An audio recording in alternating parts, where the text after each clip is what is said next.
What happens when Hollywood legend Sylvester Stallone sits down for what should be a routine interview on The View, only to find himself facing off against Joy Behar in one of the most explosive television moments ever captured? Today we're diving into the shocking confrontation that had audiences gasping and left one of cinema's biggest stars walking off set in disgust. Make sure to subscribe and drop a comment telling us what you think about this incredible clash between two entertainment titans. The studio lights were blazing hot that Tuesday morning as Sylvester Stallone made his way onto The View set, his signature, confident stride unmistakable even at 77 years old. The Rocky and Rambo star had agreed to appear on the show to promote his latest project, expecting the usual softball questions about his legendary career and upcoming ventures. What he didn't expect was to walk into what would become one of the most contentious interviews in daytime television history. Joy Behar sat at the panel table, her notes spread before her like ammunition waiting to be fired. The veteran co-host had clearly done her homework, but not in the way most guests would hope. As the cameras rolled and the audience settled into their seats, there was an electric tension in the air that even the most seasoned crew members could feel. "Welcome back to The View," Joy began with her trademark sardonic smile. "We're here with Sylvester Stallone, the man who gave us Rocky, Rambo, and apparently a whole lot of opinions about politics lately." The audience offered polite applause, but Stallone's expression shifted almost imperceptibly. He'd been in this business long enough to recognize when someone was setting a trap. "Thanks for having me, Joy," Stallone replied, his voice carrying that familiar gravelly tone that had commanded attention for decades. "Always a pleasure to be here with you, ladies." But Joy wasn't interested in pleasantries. She leaned forward, her eyes narrowing as she prepared to launch into what she clearly considered her opening salvo. "So, Sylvester, you've been pretty vocal lately about your political views. Some might say you've been using your platform to spread some pretty divisive messages. How do you respond to critics who say celebrities like you should stick to entertaining instead of trying to influence political discourse?" The question hung in the air like a challenge thrown down at high noon. Stallone's jaw tightened slightly, but his voice remained controlled. "Well, Joy, I think that's a pretty loaded question right out of the gate. I've been an American citizen for 77 years, and last I checked, the Constitution still guarantees me the right to free speech, whether I'm an actor or a plumber." "Oh, so now you're a constitutional scholar?" Joy shot back, her voice dripping with condescension. "That's interesting, because some of your recent statements seem to suggest you have a pretty loose interpretation of democratic values." The other co-hosts shifted uncomfortably in their seats. This wasn't the direction anyone had expected the interview to take, and the tension was becoming palpable. Stallone's publicist, sitting just off camera, looked like she was ready to jump in and end the segment, but the veteran actor held up a subtle hand to signal he could handle this. "Joy, I'm not sure what you're getting at here," Stallone said, his voice taking on a steelier edge. "I've spent my entire career celebrating American values through my films. Rocky is about the underdog achieving the American dream. Rambo is about honoring our veterans. If you want to twist that into something divisive, that says more about you than it does about me." Joy's laugh was sharp and humorless. "Oh, please, Sylvester. Let's not pretend your movies are some kind of profound political statement. They're action flicks with explosions and one-liners. And frankly, some of the messages in those films are pretty problematic when you really examine them." "Problematic?" Stallone's eyebrows shot up. "Lady, millions of people around the world have found inspiration in those characters. Rocky taught people that with hard work and determination, you can overcome any obstacle. Rambo honored the sacrifice of our military personnel. What exactly is problematic about that?" "Well, for starters," Joy continued, clearly relishing the confrontation, "the glorification of violence, the hypermasculine stereotypes, the oversimplified view of complex geopolitical situations. Your characters solve everything with their fists or guns. That's not exactly the kind of nuanced thinking we need in today's world." Stallone's hands clenched slightly on the arms of his chair. "You know what, Joy? I think you're deliberately misunderstanding what those films represent. Rocky doesn't glorify violence. It shows a man who refuses to give up despite overwhelming odds. Rambo doesn't celebrate war. It shows the cost of war on the human spirit. Maybe if you spent less time looking for things to be offended by and more time actually understanding the stories, you'd see that. Oh, so now I don't understand storytelling? Joy's voice rose a notch, her face flushing with indignation. I've been in this business longer than you've been making sequels, Sylvester. I think I know a thing or two about narrative structure and social messaging. Being in the business and understanding it are two different things. Stallone fired back, his famous temper beginning to show. You sit behind this desk every day taking shots at people who actually create things, who actually take risks, who actually put themselves out there. It's easy to be a critic when you've never had to face a blank page or step in front of a camera and create something from nothing. The audience was dead silent now, sensing they were witnessing something unprecedented. This wasn't the usual playful banter that characterized most View interviews.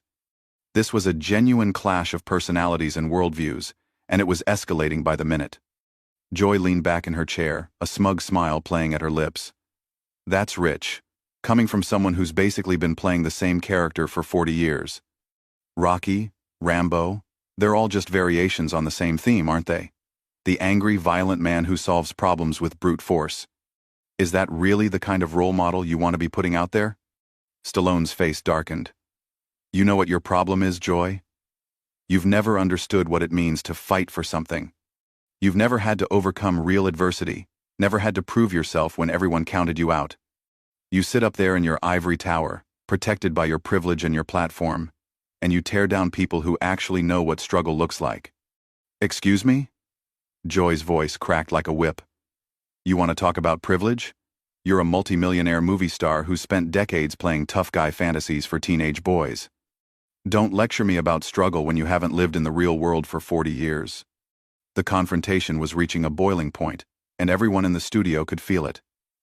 The cameras kept rolling, capturing every heated exchange, every flash of anger, every moment of this unprecedented clash between two entertainment industry veterans who clearly had very different views of the world and each other's place in it. Real world? Stallone's voice dropped to a dangerous whisper, the kind of tone that had made his screen villains genuinely menacing. You want to talk about the real world? I grew up in Hell's Kitchen when it was actually hell. I slept in bus stations. I lived in my car. I had $39 in my bank account when I wrote Rocky. But sure, tell me more about how I don't understand struggle.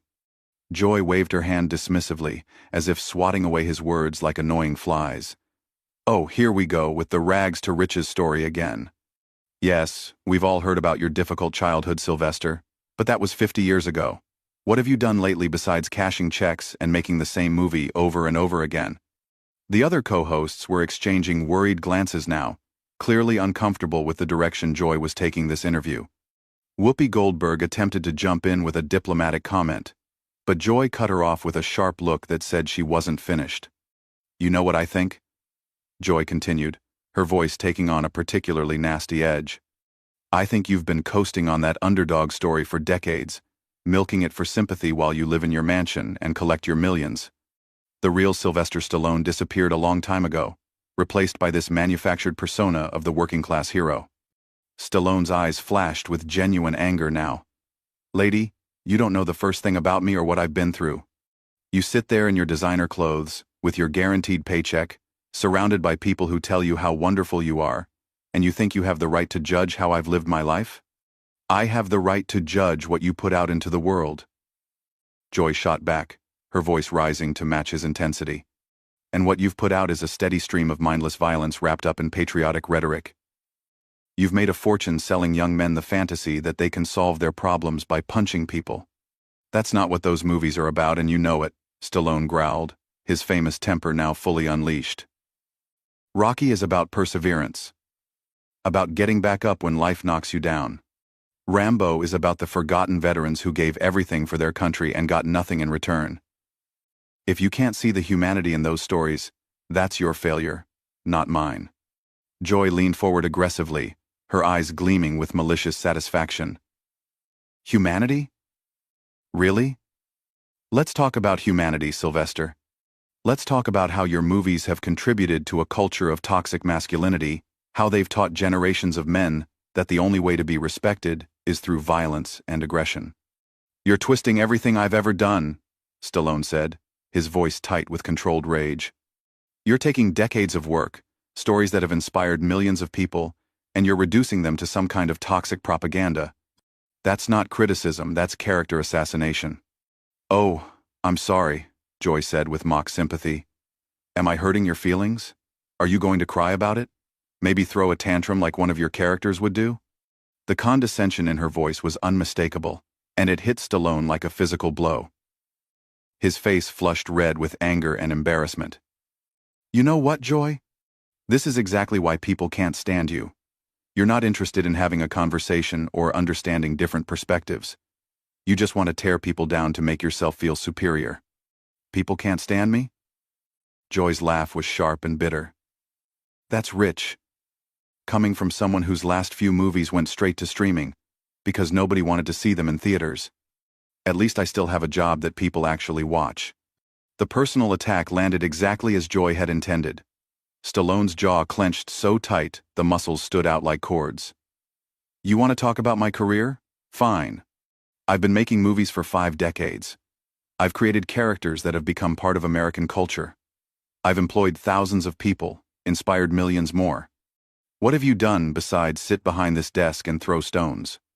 I've held powerful people accountable, Joy replied with self-righteous indignation. I've asked the tough questions that others are afraid to ask. I've used my platform to expose hypocrisy and challenge dangerous ideas. That's called journalism, Sylvester. Maybe you should try it sometime instead of just spouting off on social media. Journalism? Stallone's voice was incredulous. This isn't journalism. This is an ambush. You brought me on here under false pretenses, pretending you wanted to talk about my work, and instead you're attacking everything I've ever done. That's not journalism. That's cowardice. Joy's face hardened into a mask of cold fury. Cowardice? You want to talk about cowardice? How about hiding behind fictional characters instead of taking real stands on real issues? How about making movies that glorify war while you got multiple deferments to avoid actually serving in one? The studio fell dead silent. Even the crew members stopped what they were doing, sensing that Joy had crossed a line that couldn't be uncrossed. Stallone's face went white, then red, then white again. His hands gripped the arms of his chair so tightly his knuckles went pale. How dare you, he said, his voice barely above a whisper, but carrying the weight of absolute fury. How dare you question my patriotism or my respect for the military?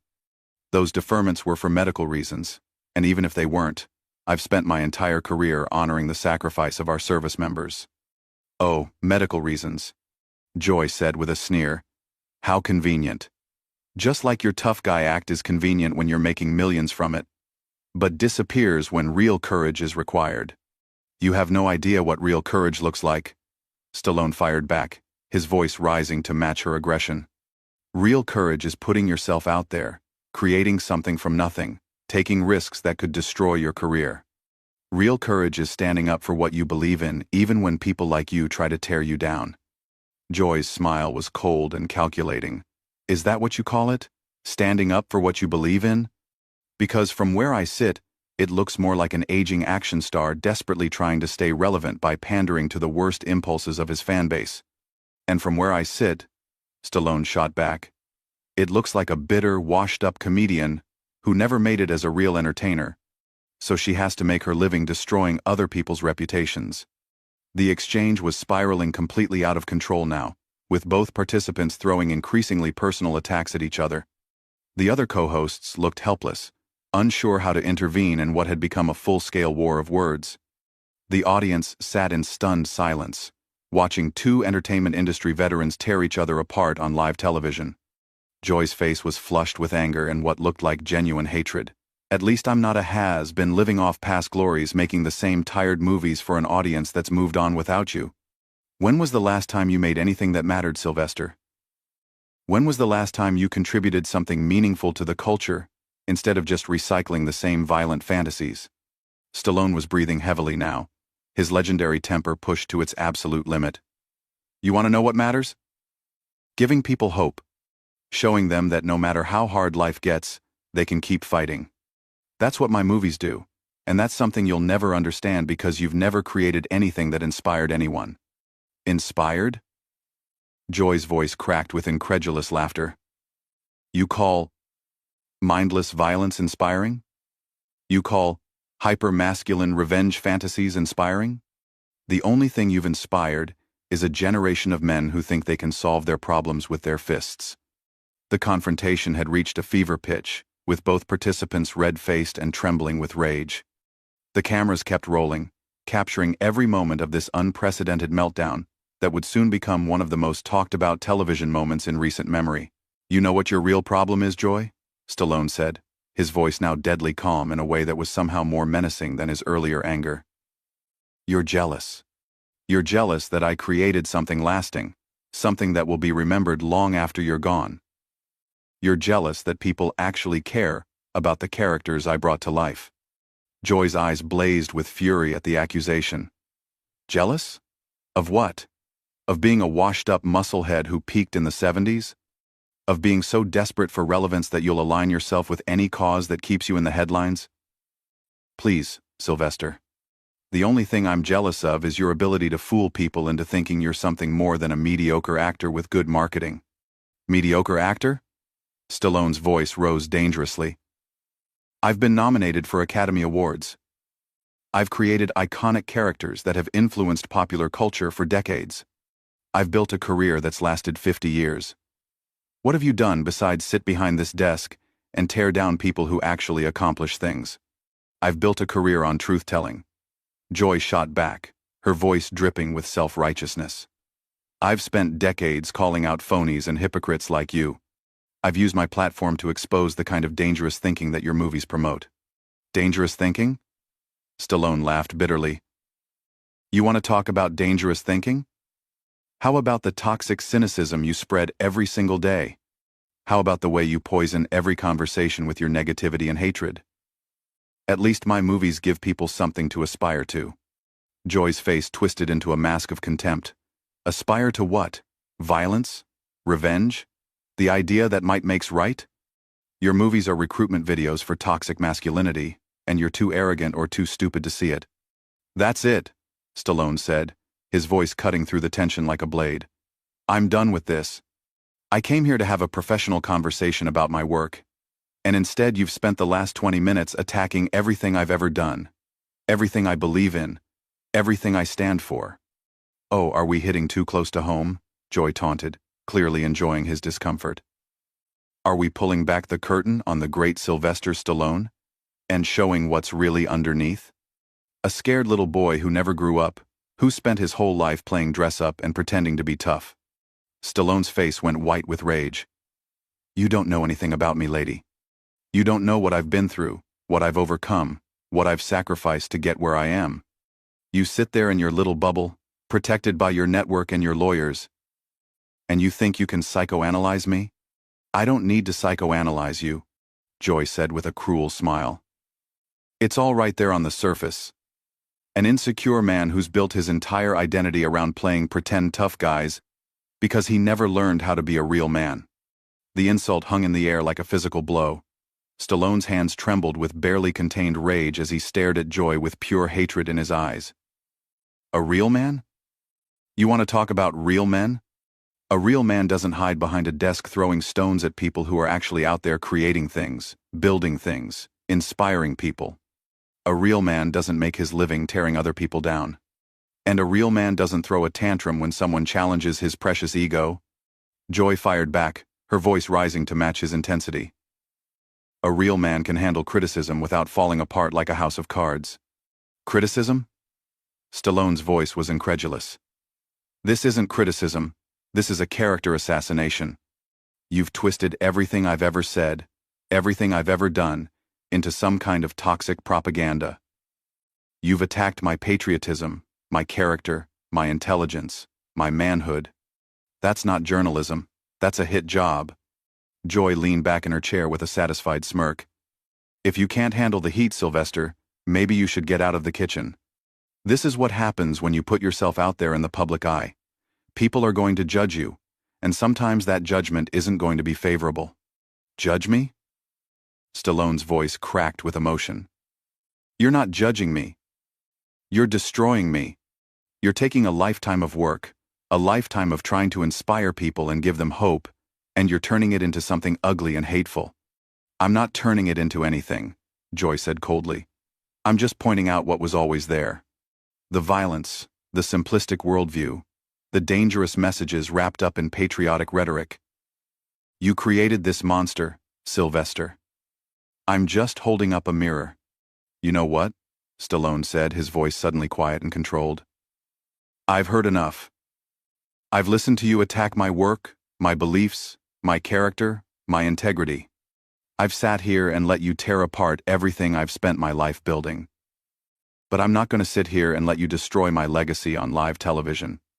He began to unhook his microphone, his movements deliberate and final. This interview is over. Joy's eyes widened with surprise, and then narrowed with determination. Oh, you're walking out? How very mature of you, Sylvester. When the going gets tough, the tough guy runs away. Is that the message you want to send to your fans? Stallone paused, his hand frozen on the microphone clip. You want to know what message I want to send? I want to send the message that sometimes the only way to deal with a bully is to walk away. I want to send the message that you don't have to sit there and take abuse from someone who's more interested in destroying you than understanding you. Abuse? Joy laughed harshly. I'm asking you legitimate questions about your work and your influence. If you can't handle that, then maybe you shouldn't be in the public eye. Legitimate questions? Stallone's voice rose again. You called me a fraud, a has-been, a coward, and a fake. You attacked my intelligence, my integrity, and my manhood. You twisted 40 years of work into some kind of toxic propaganda. That's not legitimate questioning. That's character assassination. If the shoe fits, Joy said with a shrug that was clearly calculated to provoke him further. Stallone stared at her for a long moment, his face cycling through emotions from rage to disgust to something that looked almost like pity. You know what, Joy? I actually feel sorry for you. You're so consumed with hatred and negativity that you can't see anything good in the world. You can't appreciate art. You can't understand inspiration. You can't recognize the difference between entertainment and reality. Save your pity for someone who needs it. Joy shot back. I see the world exactly as it is, not through the rose-colored glasses of someone who's been living in Hollywood fantasy land for 50 years. No, Stallone said, standing up and pulling the microphone from his lapel. You see the world through the lens of your own bitterness and cynicism. You've spent so much time looking for the worst in people that you've forgotten how to see the best. He tossed the microphone onto the table with a gesture of finality. I'm done. I'm not going to sit here and be your punching bag anymore. I'm not going to let you use me as a platform for your hatred and negativity. Joy's face was flushed with triumph and anger. That's right, run away. Show everyone what kind of man you really are. Show them that when push comes to shove, the great Sylvester Stallone is nothing but a coward who can't handle a little criticism. Stallone paused at the edge of the set, his back to the cameras. You know what, Joy? History will judge which one of us contributed something positive to the world. I'll let my work speak for itself. And with that, he walked off the set, leaving behind a stunned studio audience, a crew that had witnessed television history, and Joy Behar sitting at her desk with a mixture of satisfaction and shock on her face. The cameras kept rolling for a few more seconds before cutting to commercial, but the damage was done. The interview that was supposed to be a routine promotional appearance had turned into one of the most explosive television moments in recent memory. That was the day Sylvester Stallone stormed off The View, and it was a moment that would be talked about for years to come. What did you think of this incredible confrontation? Was Joy Behar out of line with her aggressive questioning, or was she just doing her job as a journalist? Drop a comment below and let us know your thoughts. And don't forget to subscribe for more incredible stories from the world of entertainment.